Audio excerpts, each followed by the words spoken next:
panjang dan dramatis. Kisah Dewi Persik di sejumlah sisi. Dalam perjalanannya sebagai penyanyi maupun pemain film dan sebagai seorang pribadi, banyak hal yang menjadikan pemilik nama Dewi Muria Agung itu kerap muncul di media. Suka atau tidak, DP sepertinya ditarik oleh garis hidup yang membuatnya tak begitu mudah dimengerti orang-orang yang mengenalnya secara dekat. Total di panggung dangdut, berani menempuh adegan panas dalam berakting di film horor. Laras ini bukan manusia biasa. Cenderung bicara blak-blakan dan tak gentar berbeda pandangan secara terbuka, menjadikan Dewi Persik sebagai satu dari sedikit artis Indonesia yang unik, keras dan ngotot. Saya datang ke sini dengan etikat baik loh. Jangan disia-sia saya ini apa? Ini pekerjaan aku, Tapi juga bisa sangat ramah dan lembut, seringkali menjadi wajah Dewi Persik dalam jarak dan ruang yang tipis batasnya. Perjalanan seperti apa gerangan yang membentuk sosok Dewi Persik?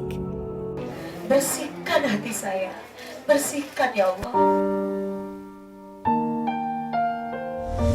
Lahir di Jember 18 Desember 1985, Dewi Persik adalah anak keempat dari 4 bersaudara pasangan Haji Muhammad Adil dan Haja Sri Muna. Sri Muna, sang ibu, menggambarkan kelahiran putri bungsunya itu adalah yang tersulit. Prosesnya memakan waktu dan ketika lahir, tubuh Dewi kecil dan keriput mengkhawatirkan. Dan ketika tumbuh pun, sebagai anak-anak, ia mungil di antara saudara dan teman-temannya.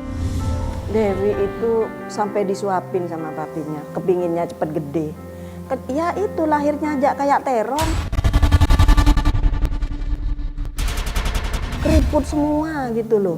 Sampai saya, ya Allah, hidung ini lancip kayak burung yang gini terlalu tuh gimana kalau dipegangin ini nanti jelek kan, kalau terlalu mancung kan kayak burung hidungnya. Jadi nggak boleh sama saya yang mandiin, jangan dipegang hidungnya ya Bu, nanti takut terlalu mancung. Oh iya ya gitu, udah ada, jadi cuma pipinya aja digini-giniin.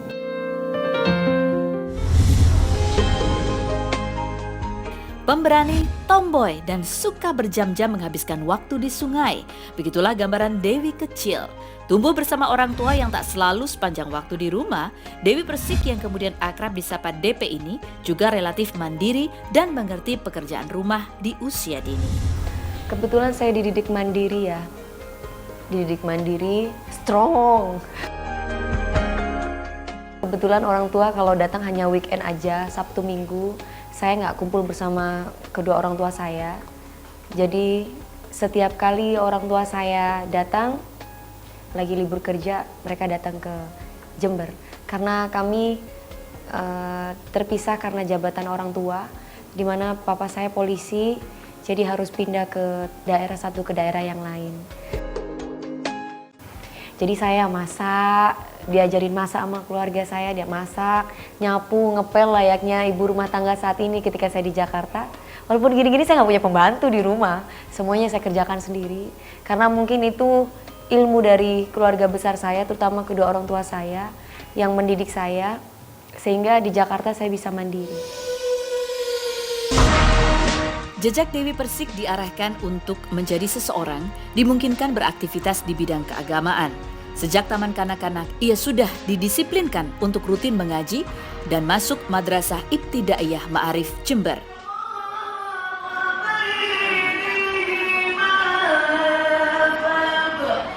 Ketika memasuki sekolah menengah, Dewi memilih SMP. Dari sinilah arah jalannya mulai berbeda dari yang sempat diharapkan kedua orang tuanya. Kamu jadi apa besok? Jadi dokter aja mah. Tapi aku pusingan, tapi aku seneng jadi dokter, enak. Terus jadi artis bintang film katanya. Terus jadi penceramah juga karena mungkin namanya anak kan labil. Saya sering ngasih arahan ke ibu-ibu PKK, ke ibu-ibu pengajian mungkin. Jadi anak kan labil ya, ikut saya kemana-mana. Kepingin nanti ikut sering diajak. Kan kakaknya papinya dokter, kepingin jadi dokter, kan kakaknya Pak Adil dokter di Surabaya, dokter spesialis bedah. Jadi dia mungkin omong-omong dokter, kepingin jadi dokter gitu. Tapi kalau hobi nyanyi sejak kecil, tari India tuh sejak kecil. Saya bandelnya ketika saya SMP, bukan madrasah, di SMP sekolah umum. Jadi kelas 3-nya saya dipindah sama orang tua saya di SMP 1 dulu, SMP 1 Jember, kemudian saya kelas 3-nya saya dipindah di SMP 1 Giri, Banyuwangi. Karena banyak kasus pemirsa, banyak kasus bolos sekolah.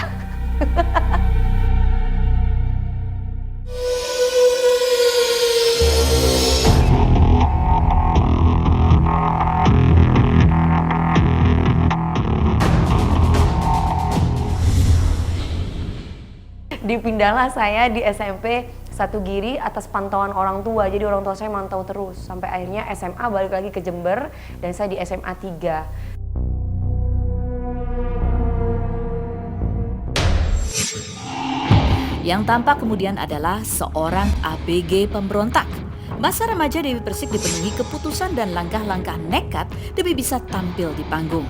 Ayahnya yang seorang polisi dan memiliki concern kuat pada kegiatan keagamaan sampai kewalahan mengontrol putri bungsunya itu. Saya sekolah tuh pakai jilbab dulu ceritanya, tapi saya itu agak tomboy, jadi pakai rok panjang itu saya ada resletingnya dibuka tuh bisa jadi celana.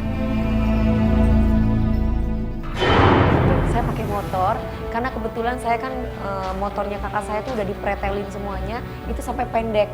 Karena kan saya kecil kan, jadi nggak bisa naik motor yang tinggi, jadi harus dipendekin. Nah, untuk bisa dipendekin itu saya harus kasih duit sama kakak-kakak saya. Kebetulan saya nyogok, istilahnya nyogok gitu loh. Jadi ada 2 kakak saya cowok, saya disuruh memanage keuangan kakak-kakak saya yang kuliah sama SMA. Uang lebihnya itu misalkan kakak saya biar dapat uang lebih itu dan biar disetrikain baju-bajunya segala macamnya. Jadi ya udah kamu setrikain baju-baju saya, kamu cuciin baju-baju saya. Nanti kamu juga dapat duit, duitnya maksudnya duit uang saku saya itu buat kakak-kakak saya. Kakak saya 2 juga bandel kan, tapi lebih bandel saya perempuan. Jadi kalau misalkan di sekolah bunyi trek itu tuh udah motor saya gitu. Di sekolah itu saya punya ibaratnya kalau sekarang itu manajer ya. Tapi kalau zaman dulu itu calo yang suka bawa kita untuk nyanyi di kampung-kampung. Jadi saya dapat uangnya itu 100.000 itu udah paling mahal sekali. Belum saya sewa baju, belum saya harus kasih uangnya itu ke calo. Jadi kalau misalkan dilihat hasilnya nggak dapat hasil apa-apa, tapi kepuasan diri sendiri. Jadi misalkan saya sekolah, Bu, saya sakit perut, Bu, gitu, acting. Sakit banget perutnya, kayaknya mesti pulang Nah, deh. udah masuk UKS. Habis itu pulang tuh sebenarnya nggak pulang ke rumah, tapi saya tuh nyanyi. Anggota saya dulu saya suruh dulu, coba ini cari gimana anak saya kemarin perginya. Tahu-tahu datangnya yaitu ya nyumbang nyanyi katanya. Diminta nyumbang nyanyi. Memang repot juga ya namanya anak Dewi itu.